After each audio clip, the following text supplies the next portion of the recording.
Everyone, this is Priyanka and welcome back to my channel. आज का जो ब्लॉग है वो एक हिस्टोरिकल ब्लॉग होने वाला है और आज जिस बारे में मैं बात करने वाली हूँ एक बहुत ही सुंदर और एक बहुत ही प्यारा शहर है जिसे आप और मैं नैनीताल के नाम से जानते हैं। आज नैनीताल की 169वीं जयंती है, यानी 179th बर्थ एनिवर्सरी। ये कह सकते हैं आज नैनीताल को बने हुए 169 साल हो चुके हैं। तो आज की जो वीडियो है वो कुछ खास होने वाली है। आज के ब्लॉग में मैं बात करने वाली हूँ नैनीताल के इतिहास के बारे में। हिस्ट्री ऑफ नैनीताल काफी कम लोगों को पता होती है, तो आज जानते हैं उसकी हिस्ट्री के बारे में, पूरे इतिहास के बारे में कि नैनीताल शब्द की उत्पत्ति कहाँ से हुई, पौराणिक कथाओं के अनुसार कैसा नैनीताल था और अंग्रेजों के द्वारा उसमें क्या क्या बदलाव हुए और आज नैनीताल की स्थिति क्या है। लेकिन उससे पहले जिसने चैनल को अभी तक सब्सक्राइब नहीं किया, चैनल को सब्सक्राइब करना ना भूले और बेल आइकन को दबाना ना भूले बिल्कुल भी, बिकॉज जो सबसे पहले अपडेट हो जाए ताकि वो आपकी स्क्रीन पे आए। तो चलिए देखते हैं नैनीताल का इतिहास। नैनीताल भारत के उत्तराखंड राज्य का एक जिला है जिसकी ऊंचाई समुद्र से लगभग 2084 मीटर है। इसका क्षेत्र लगभग 11.73 किलोमीटर स्क्वायर में फैला हुआ है। इसकी सबसे ऊंचा पॉइंट जो नैना पीक के नाम से जाना जाता है, जिसकी ऊंचाई समुद्र से लगभग 2619 मीटर है।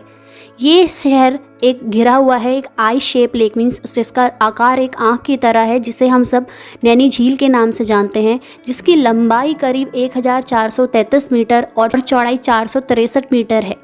सबसे ज़्यादा गहराई वाला पॉइंट, जो डीपेस्ट पॉइंट कहा जाता है इस लेक का, जो पाषाण देवी मंदिर के पास है, जिसकी गहराई, जिसकी डेप्थ 85 मीटर यानी 85 मीटर है और जो 93 यार्ड है।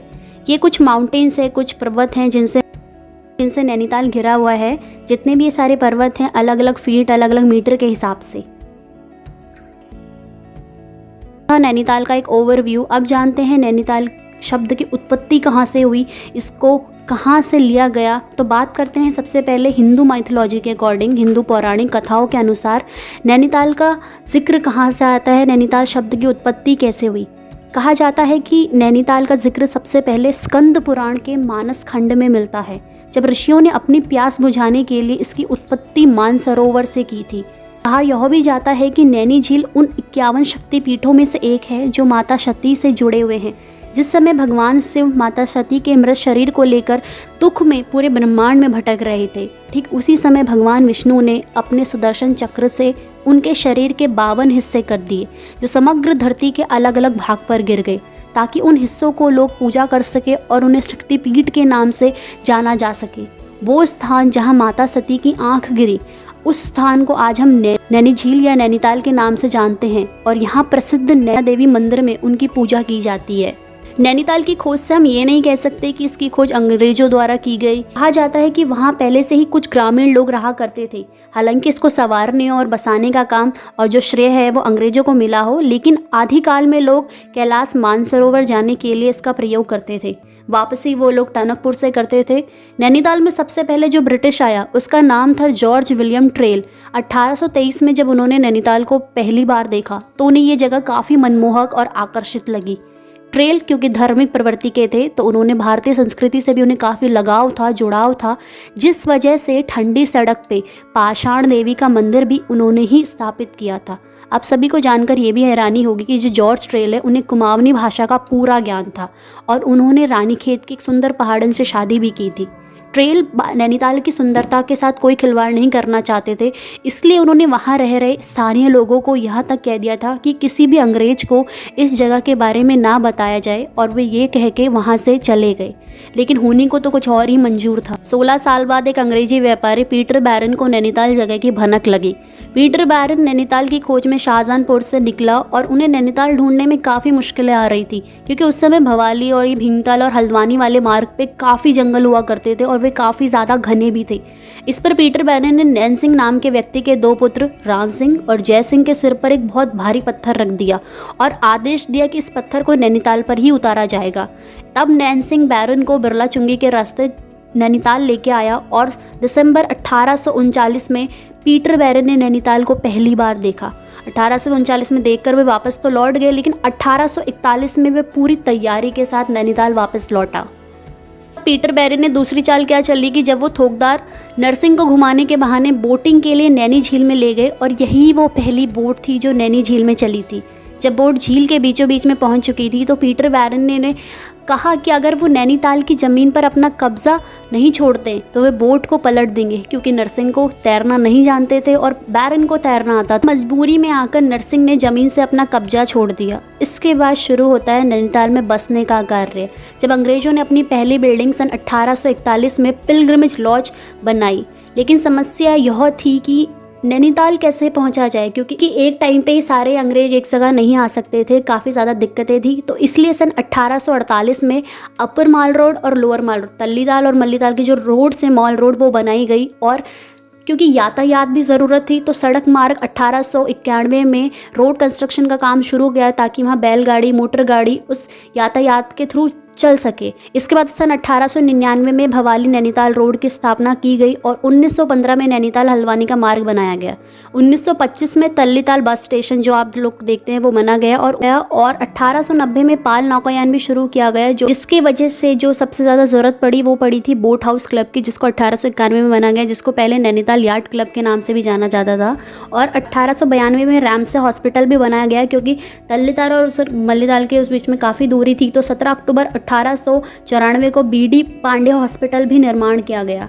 1857 से कहाँ स्कूल्स भी बनने लग गए थे, और जो सबसे पहला नैनीताल का स्कूल कहा जाता है वो था सीआरटी स्कूल, जो आपको मल्लीताल के उधर भी दिख जाएगा। उसके बाद 1859 में यूरोपियन डाइसेंस बॉयज़ स्कूल, जिसको आज हम सब शेरवुड के नाम से जानते हैं, और वही दूसरा यूरोपियन डाइसेंस गर्ल्स स्कूल, जिसे हम आज ऑल सेंट्स स्कूल के नाम से जाना जाता है। उसके बाद जो कॉलेज था वो बना था फिलेंडर स्मिथ कॉलेज, जिसे बाद में हैलेट वॉर स्कूल, और आज हम उसे बिरला विद्या मंदिर के नाम से भी जानते हैं। इसके बाद सन 1869 में वैलीजली गर्ल्स हाई स्कूल, जिसे आज हम सब डीएसबी कैंपस के नाम से जाने जाते हैं, और उसके बाद अनेक 1878 में सेंट मैरी और 1888 में सेंट जोसेफ भी बनाए गए। ये बात थी नैनीताल पे कहर टूटने की। जिस दिन वहाँ लैंडस्लाइड हुई, 2 दिन से लगातार बारिश के बाद नैनीताल में जो लैंडस्लाइड हुई काफ़ी ज़्यादा भयानक थी। सबसे पहली लैंडस्लाइड जो जानी गई थी वो अल्मा हिल पे थी, जो 1867 यानी 1866 में थी। और उसके बाद जो सबसे बड़ी लैंडस्लाइड कही जाती है, जो सबसे ज़्यादा ग्रेट स्लिप कहा जाता है, जिससे विक्टोरिया होटल, नैनीताल झील, बोट हाउस और अनेक चीज़ों को क्षतिग्रस्त किया, जिसमें 108 भारतीय और 43 ब्रिटिशर्स की भी मृत्यु हुई। वो था 18 सितंबर 1880। उसके बाद भी एक दूसरा भूस्खलन आया, लैंडस्लाइड आई, जैसे 10 अगस्त 1898 को। तो ये अब बात करते हैं नैनीताल की कुछ फेमस चीज़ों की, जैसे नैनीताल याट क्लब, जिसे आज हम सब बोट हाउस क्लब के नाम से जाना जाता है। ये सबसे ज़्यादा हाईएस्ट याट क्लब है इंडिया में, और शुमार होता है among the highest yacht clubs in the world. It was founded in 1910। उसके बाद दूसरा आता है जामा मस्जिद, जिसकी जो बना था 1882 में। नैना देवी मंदिर जो फेमस है, नंदाष्टमी के दिन नैना देवी फेस्टिवल यहाँ लगता है, मेला लगता है हर साल सितंबर में। और सेंट जॉन वाइल्डरनेस चर्च, ये सबसे ज़्यादा ओल्डेस्ट और फाइनेस्ट चर्च है नैनीताल का, जो डेडिकेटेड है सेंट जॉन को। यह एक पर्यटक स्थल भी है जो इंडिया की टॉप 5 टूरिस्ट डेस्टिनेशन में भी आता है। अब बात करते हैं इसके पॉलिटिक्स साइड की क्या है इसमें। तो जो नैनीताल सिटी है वो लोकसभा के अंदर आता है, और जो इसका रिप्रेजेंटेटिव है वो नैनीताल उधम सिंह नगर के ही एक माना जाता है। नैनीताल उधम सिंह नगर की कॉन्स्टिट्यूंसी होती है। अजय भट्ट हैं जो बीजेपी से हैं, जो करंट मेंबर हैं पार्लियामेंट के इस नैनीताल उधम सिंह नगर से। सबसे क्लोजेस्ट जो सबसे पास का रेलवे स्टेशन है वो है काठगोदाम। और हम नेशनल हाईवे की बात करें 109, जो पहले प्रीवियस 87 था, जो हल्द्वानी वाला रूट है। और स्टेट हाईवे की बात करें, स्टेट हाईवे जो 130 SH13, जो आपका बाजपुर रोड से। सबसे पास में जो एयरपोर्ट है वो है आपका पंतनगर, जो रुद्रपुर के पास पड़ता है। जिम कॉर्बेट नाम आप सब जानते हैं। जिम कॉर्बेट की जो माँ थी मेरी जिन कॉर्बेट, इन्हें सबसे पहले यहाँ के पर्यटक आप कह सकते हैं कि इन्होंने ही सबसे पहले यहाँ पर्यटन की शुरुआत की, जब इन्होंने अपना घर किराए पे दिया था सन 1870 के 72 के बीच में। द ग्रैंड होटल जो सबसे पहला होटल बना नैनीताल का, जिसे आप आज भी देख सकते हैं।